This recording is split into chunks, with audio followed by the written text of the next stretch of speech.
We have a very unique story today about one Mr. Ruben Ratman Bell. Was he a murderer? Gangster. Definitely a boxer that has swag. A legendary mythological figure from the streets of DC. We have a guest speaker, a boxer, trainer, and boxing aficionado. We have Romisha here with us today. If you want to say hi. Hi everybody, I'm Romisha. I'm here on 48 Minutes to talk about Reuben Bell, a former boxer, former gangster, engaged, so the wife, the woman loved him. Good family upbringing too. Yeah. So what I got from it, I read a few articles about him, and what I got from it was that he did have a good upbringing. His mother, was really into church. He had a two-parent household. His dad had a job. His mom was a stay-at-home mom, raised the kids just like a traditional household, pouring into her kids, taking care of her family, supporting her husband. And like a lot of stories like this, when it's too good to be true, it usually is. So I guess he was the one who ended up being the gangster out of the kids. He was in the streets, but he was arrested at 17 years old. And I got an intel on that too. Believe it or not, he had came to Ohio State Fair in Columbus. I believe he was either 16 or 17. Got in some trouble, and I know a couple of guys that were actually detained with him in Tico, and they said he came in. He was speaking about how much fashion he liked, how well he dressed, how much of a legend he was in the streets, that he had knocked a couple of people off. And they said the first fight he got in, within 3 weeks of being there, he cold knocked the guy out, and people started believing him and not messing with him no more. So yeah, that gangster has always been there. Long arrest record, that street fighting turned into boxing, of course. And from there, he started to ascend, but couldn't leave the streets alone. And that's how it usually is too. I think when you have one foot in and one foot out, it's hard to really make that decision because you're in the gym, right? And you get in love in the gym. You're doing good. You're seeing the rewards when you spar people. And when I say rewards, I mean like when you spar people, you're winning. You don't really win or lose a spar, but everybody know who won. Right. So I think that's a good feeling. But then when you go back home and you kind of you're getting more love now because you're doing something different than what everybody else doing. So it's kind of like, okay, you out here with us, but okay, you doing your thing in the gym. So now you getting love, so you want to go back to the gym. But at the same time, your heart is where your heart is. You can't leave the streets alone. If that's where your heart is really at, if you getting a certain type of love, you getting a certain type of support, you might be attracting a certain type of women, you just living a certain type of lifestyle that the gym not gonna bring you. Okay, and yes ma'am, you are 100% correct. Now, his coach said that he knew Bell was a troublemaker, and he came in off the streets, and he wasn't really impressed. He knew he had power, but he wasn't impressed with his boxing. So to go from there at age 14, when he got into the boxing gym, to be able to turn pro by 20, he had to put some serious work in, right? Right. Wow. And all the while, he wasn't making enough money boxing to carry on with the lavish lifestyle he had grown accustomed to having, even though he had a mother and sisters that gave him money, threw it at him, had good jobs and everything. He still liked the allure of the streets, couldn't escape it. So, right.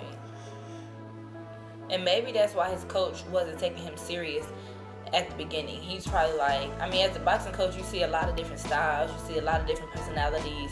So somebody coming in that just know how to fight, of course you're not going to be impressed. But I think probably over the years, once, like you said, he ended up turning pro a few years later. So obviously he was showing his coach something, I can put the work in, I can come to the gym, I can be serious. So he was showing that for sure. Okay, and he still couldn't escape these streets. I think at 16, him and his buddies, 3 of them, were walking down the street, saw somebody, they put bandanas over their faces, robbed them, got in the car. Hour later, cops see the car, they get arrested, and he does a year. And he had a long list of arrests, felony arrests, drug trafficking, assaults, also witness intimidation, and eventually murder. He actually beat a murder rap. I believe it was age 22 or 23, and he was a local hero. And the judge, prosecutor, he said there's a lot of pressure on them they were receiving. The community was rallying around him, saying they could not see him doing this. And afterwards, they said that had the prosecutor told them things he had disclosed to him after the trial, they probably would not have voted for him to be exonerated. So it seemed at that time that luck was always on his side. And I feel like maybe that's why he couldn't get out the streets. Because if you beat a murder rap, Right. why would you leave the streets? Exactly. You're gonna feel invincible. I know I would feel invincible. I'd be like, oh, they can't touch me. And a reputation that would come Yeah, along like, with it too. exactly. Like, they know. Because, I mean, I don't know if he did it. I don't want to say he did. If he didn't, you know, he's deceased. But in reality, he probably did that. So if you know that you just killed the man and you just got away with it, and everybody else know that you killed that man and you got away with it, and you're knocking people out in the gym, you're going to be walking around like you're invincible. And check this out. So when he gets out, him and his buddy are standing on the corner. He sees a witness. He tells his buddy, like, hey, it's one of these just testified against me. Grabs his gun, like, I should kill his ass. So I'm pretty sure that if he didn't commit that murder, he committed some. Just to put it lightly. For sure. Because, I mean, if you had that thought to kill somebody and you was clutching on your gun, you either faking or you're very, very for real. And if you just went to trial for a murder, you're probably not faking. You're probably, you're in this life.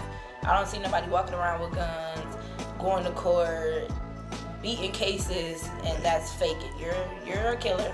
And check this out. So when the police came to arrest him, they knew about his reputation. He was a street legend. And they did not want to apprehend him before he put his gloves on because they were afraid of him putting his hands on them. So they waited until he walked up to the gym and got his gloves on, and then they went and detained him. So he had the police intimidated as well. So you knew he was a street legend. Right, and that feeling, like I said, I would be feeling very invincible. I don't know who wouldn't. If anybody would say that they wouldn't be feeling invincible, they're probably not telling the truth. Because realistically, we're just humans. And to feel superhuman, it's no feeling like that. Yeah. The police scared of me, the neighbors scared of me, everybody scared of me. Oh, yeah. Yeah, I heard they were scared of him when he was in juvenile detention center as well. Now, he becomes pro. And he starts winning his fights. He got a decision that many felt he got a decision go against him that many felt should have been his. His biggest fight against Simon Brown, who had 3 world titles before that. Bill had got knocked down in the first round, Ratman, and he got up and started dominating. He actually put Simon Brown down in the 3rd round. Now keep in mind, this is for the right to fight another person who was in and out of trouble with the law, Bernard Hopkins, another East Coaster from Philadelphia.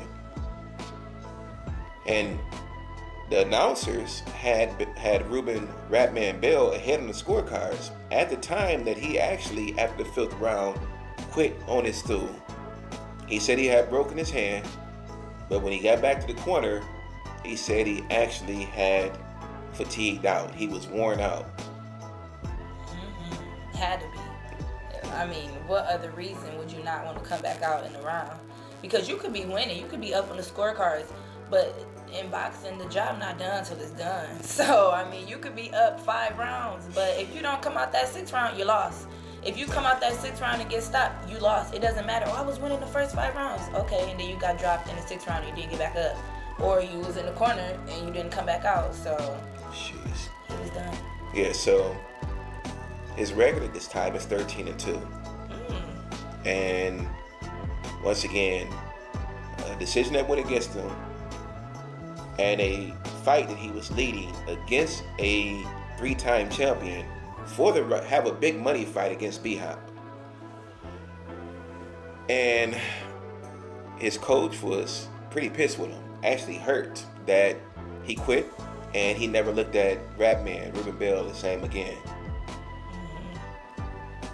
I can understand that because I've been in situations where I box, and if I come to the corner and I'm not doing what my coaches tell me to do, or I'm not performing, I'm not giving my all, I would say. I won't even say that I'm not doing what I'm supposed to do. It's just like they can tell because they know they're fighters. Every coach knows their fighter.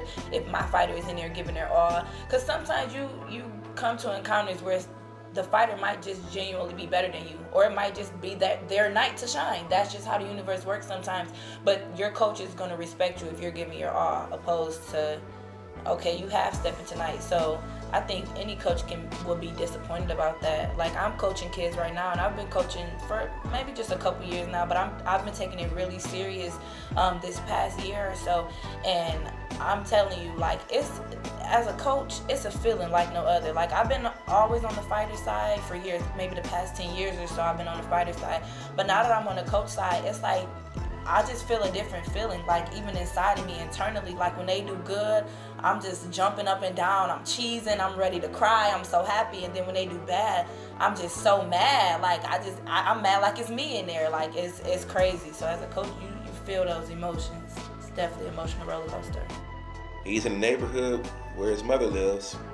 He goes to the end of the corner.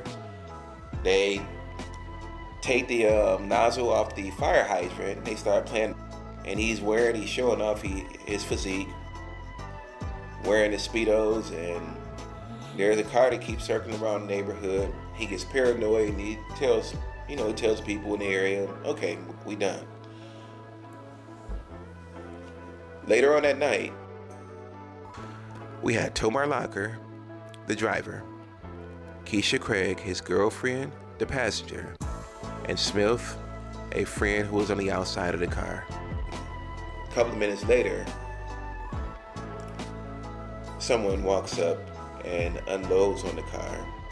Keisha, being worried about Tomar, drives to the hospital, and Tomar was shot in the chest 3 times. They were able to save him, but unfortunately, Keisha died in the hospital. Her boyfriend knew about this area. He knew about the quote-unquote Manor Boys. And he actually sought out to seek revenge. And he saw Bell on TV. I believe it may have been a Simon Brown fight. I might be mistaken. And he tracked him down at the hospital. Shot 5 people, Bell being one of the 5, and shot him 4 times. Bell dropped. He went and stood over him, shot him additional 4 or 5 times, and simply walked out of the hospital. They caught up to him. He was able to beat his case. Yeah, and that's crazy. And I know, like, I use the same words a lot. Like, I always talk about the universe or karma this and karma that. But I think, how can you not talk about karma in a situation like this? I mean, you've been a gangster. You've been in the streets. You had your first, I don't even know if that was his first arrest when he was 17, but maybe or maybe not. But, I mean, you've been in the streets. You've been in the system. You know, you've been out here thugging. So I think that to die like that is very sad. I want to say that, but like you said, it's revenge. Because, and I don't even think, and I'm just so big on like how karma works. I don't even think that probably was just only the revenge for his girl. I think that the way that the universe works, when you got shot those 4 times and then you got shot 4 more times you was on the ground, that could have been God just, giving you your licks back from them other people that you done shot, the other man that you done shot and got acquitted from that murder. So I think that's crazy. I think that's really crazy. And like you said, I mean, he was on TV, so if you out here thugging, you out here killing people, because who knows, he might have killed not only the man girlfriend, he could have killed the man friend, the man family, somebody the man knew. So a man having all of that type of anger and them feelings just sitting inside of him, and then he see you on TV like you living your best life, but he know you really out here in the streets. Once you get off a camera or once you leave the gym, that's gonna stir up a different type of anger, a different type of animosities. Yeah, Reuben Bell. R.I.P. to all the victims. We also want to thank one Miss Romisha Inslee for helping with commentary from one Miss Romisha Inslee, boxer, trainer, counselor, boxing aficionado representing Soul City Boxing Gym. Thank you. More to come on this story and more. 48 to 60 minutes around the ring, around the track, inside the octagon, all things sports. Get ready for the Olympics. Thank you.